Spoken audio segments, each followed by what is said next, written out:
So if you didn't know, a lot of people do know this already. Obviously, this is a big strategy on eBay, but you don't ever have to even go to eBay or go to Amazon or do anything like that. You can stay directly on Facebook Marketplace, and there's basically two main ways to do this, okay? So first and foremost, you can search like private label brands on Facebook Marketplace, like for example, or like just typical dropship products. So for example, mainstays, okay? You search mainstays in Facebook Marketplace. You see all the stock images that pop up for mainstays, or even some of the review images that pop up for mainstays for like the dropship sellers that are trying to stay under the radar. You find those sellers, you reverse engineer all their top best listings, right? And the way that you can do that is, and this is big caveat for you guys in this video, try this out, it freaking works.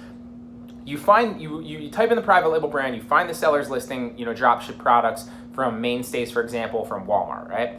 Then you have to watch their profile for an extended period of time to see which, sometimes it'll literally say sold on some of their listings, which is, freaking great, because then you can just list all those really easily. But if it doesn't, you just want to watch their profile. So keep their profile up in a URL window, and then an hour later, or sometimes if you just leave it up overnight, come back in the morning and refresh it, you'll see like their last product image that is like the top left of their seller profile. If you refresh it and then there's like 5 new products right in front of that, well, there's either one of two things happening there, right? Either one, they listed 5 new products, or two, which is more than likely, two, which is more likely than that one, is that those, either sold or they made an adjustment and edited those listings, okay?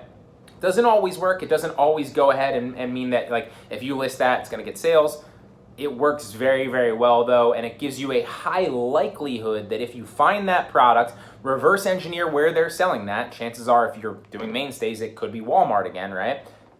It's gonna work very, very well, right? So that's Facebook Marketplace sniping, literally by typing in private label brands. The second way ties back into my last point that I made, which is people posting in Facebook groups.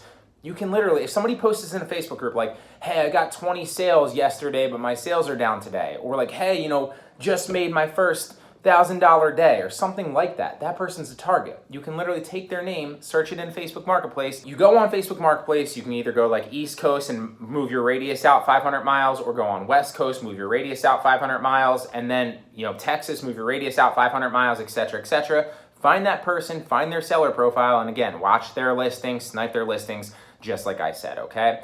So snipe other Facebook Marketplace sellers listings. I don't really do this. I've tested it out. I did do it extensively for like a week, and it works really, really well. It's just like I don't have the time to sit there and do that. It takes a lot of time. Like if you don't have a lot of sales, or like if Facebook Marketplace is your main thing, then by all means you have the time to do it, right? Or outsource it to a VA, which is maybe something I've thought about doing. But again, I don't have the time to really do it. But like if that's your main thing, then you will have the time.